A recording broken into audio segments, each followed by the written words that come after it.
For this one, I've got this plastic flower holder from the Dollar Tree. I got that for $1.25. I think this is a really neat concept, but I think I'm going to change it up a little bit. It's not quite my style.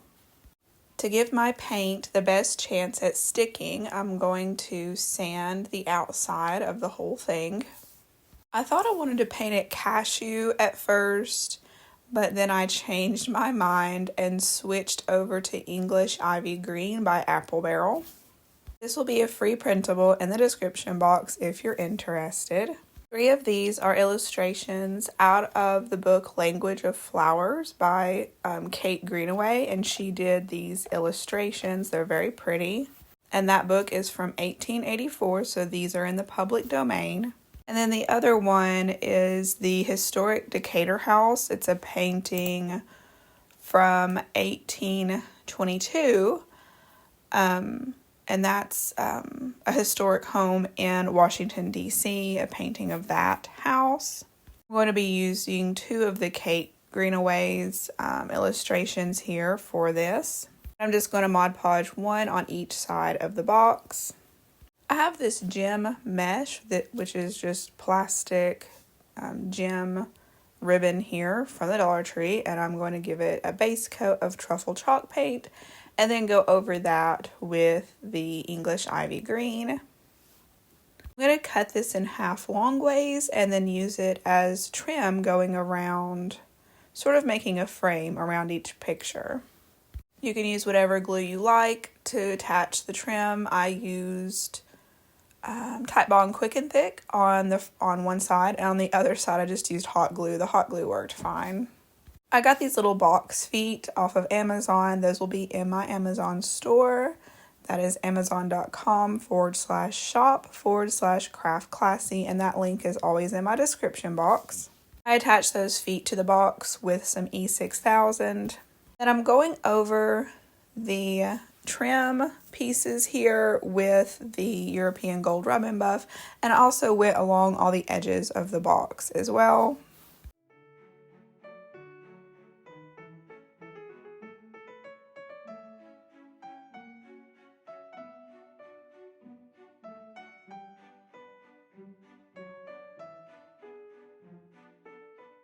And then to seal everything in and to make it all cohesive looking, I gave the whole thing a coat of super matte Mod Podge.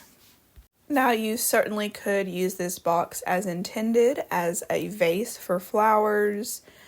We didn't do any work inside the box, so it's just still that clear plastic inside, so perfectly fine to pour water in there. And I did get some flowers to show y'all how that's going to look. But what I'm going to use this for is a place to hold my glues upside down. Right now I use this little bitty crate, and it's just not a good system. The bottles fall over. It's just not good. It doesn't work well for this. And these really thick viscous glues, I like to store them upside down so that I'm not waiting on the glue to come down to the dispensing end where the glue comes out. So it slows me down. So I like to have those stored upside down. And so this works perfectly for that. But I did buy a half a dozen of these white roses here. I cut them down short enough to go into this little vase. This is really pretty to display flowers like this.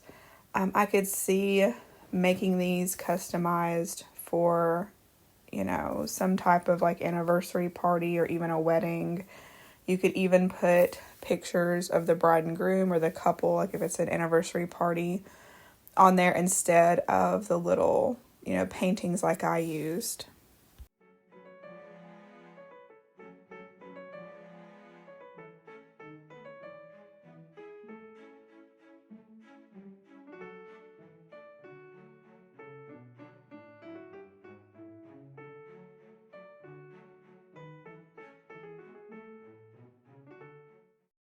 This is just a quick reminder that if you like this video, give it a thumbs up and subscribe if you haven't already. That way you don't miss any future videos. And hit that hype button if you really liked these crafts. I was so glad to find these little mirrors again recently at Dollar Tree, because when they first came out with them, I didn't use them in a craft. I meant to. I bought one, and then it just seemed like it was too late to do it. Like they disappeared at my store. I don't know about you guys' stores, but here recently this year I found these again in the section where they have the hairbrushes and stuff like that. So I'm going to make a craft out of this. I used my miter shears to cut off most of the handle. I'm going to make a template. So I'm just taking this paper and using my fingernail to go around the inside of that mirror there to make a template for my print that I'll be putting in there. I gave the whole thing a base coat of truffle chalk paint. I got this painting printed at Walgreens on a 4x6. I put the artist's name there up on the screen. I used that template, traced around it, and then I cut that out. Now where I cut with those miter shears the handle off, I did want to clean that up. I used a metal file to sort of go along the design to make some grooves, and I did take a sanding block and smooth those edges where I cut that. I also put a hole in the top with my Crocodile Big Bite to be able to hang this on the wall with a nail. And then I went over lightly the whole thing with the European Gold Rub and Buff. I decided to give my Mod Podge the best chance by roughing up the mirror. I took a sanding block and I just scratched that up pretty good, sanded that so that the adhesion would be better.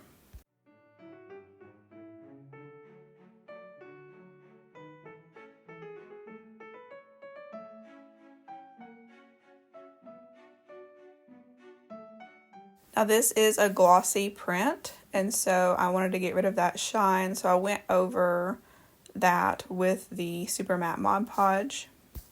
I feel like this made a very pretty frame. I could see a wedding photo in it, or maybe a photo of your mom or your grandma. It just, has an old-fashioned feel to it, and has a very feminine feel to it. I really like it.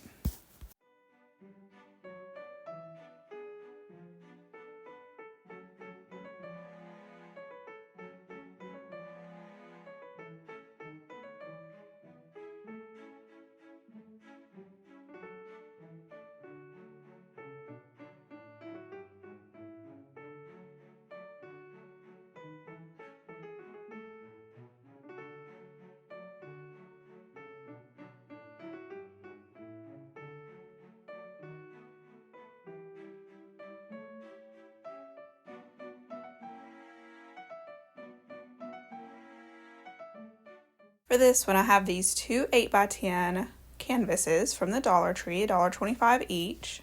I removed the canvas from the frame. I'm just going to be using the frames on this project.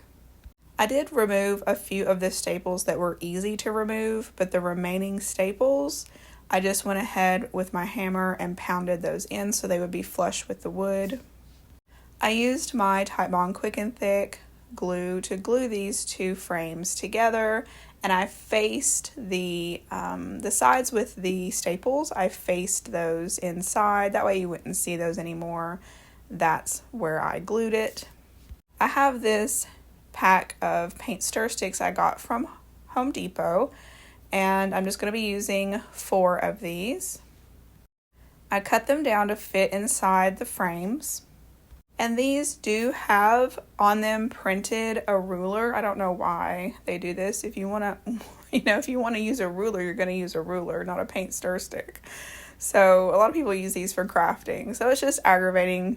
If you want to remove the printed on ruler here, you can either use acetone or sand it off. I went with just sanding it off.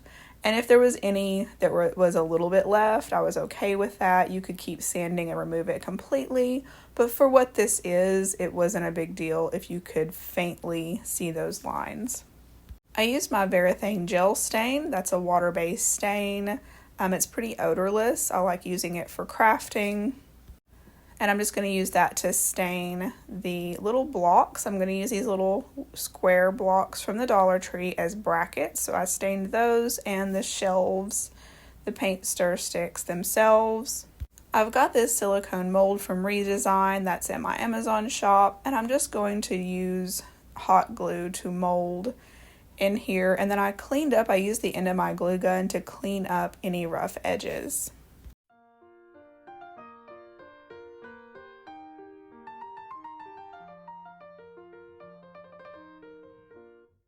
I've got this very thin chipboard. The chipboard that I use is in my Amazon shop, but you could just use a cereal box or even cardstock would work fine for this project. I've got this scrapbook paper I got from Hobby Lobby, and I'm just going to use my glue tape runner to attach it to that chipboard, and then I cut away the excess scrapbook paper.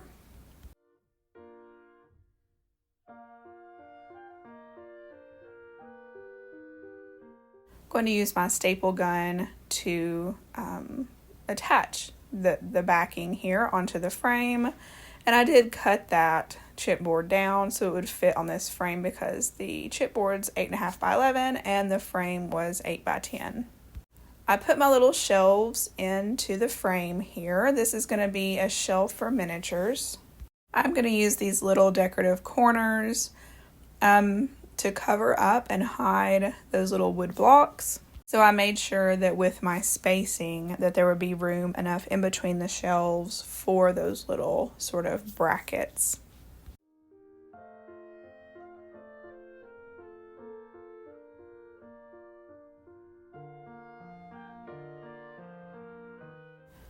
I gave the hot glue a coat of cashew chalk paint, the same color as the frame.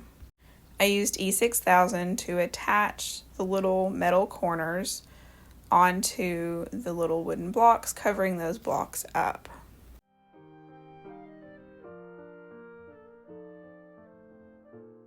I used hot glue to glue my hot glue onto the top of the frame there, and for the bottom pieces, I found that they were just a little bit too big, so I did take my scissors and cut those pieces down, making some smaller little decorative pieces there to go on the bottom corners. I bought a box of resin from Walmart. I just haven't used it yet, and I should have. This would have been the perfect project to bring it out and use it on, but I just didn't think about it. I just went straight to the hot glue, but I'm looking forward to giving that a try.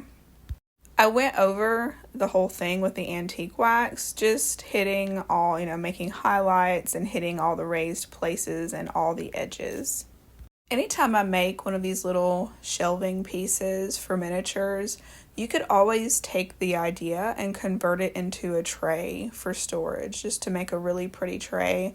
I know I made a miniature shelf piece out of a baking pan, and I also made one out of a cigar box, but all those pieces could be used instead of being hung on the wall.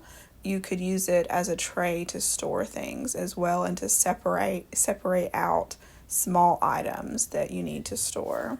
And of course, if you did that, you'd probably want to modify it in some way, because some of these decorative elements would just be in the way if you use this as a storage tray instead of a piece to hang on the wall.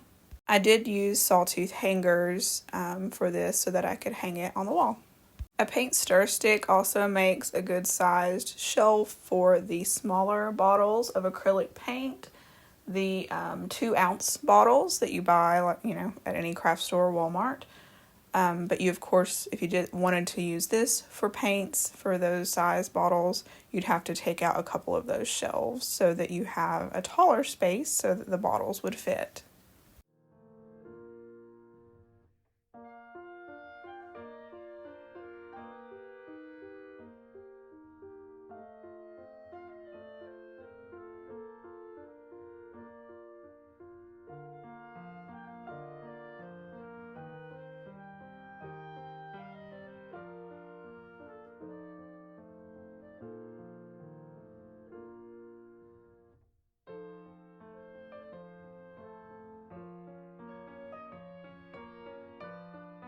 But that's it for this one. I hope you liked these crafts today. If you have a favorite one, let me know down in the comments which one that is.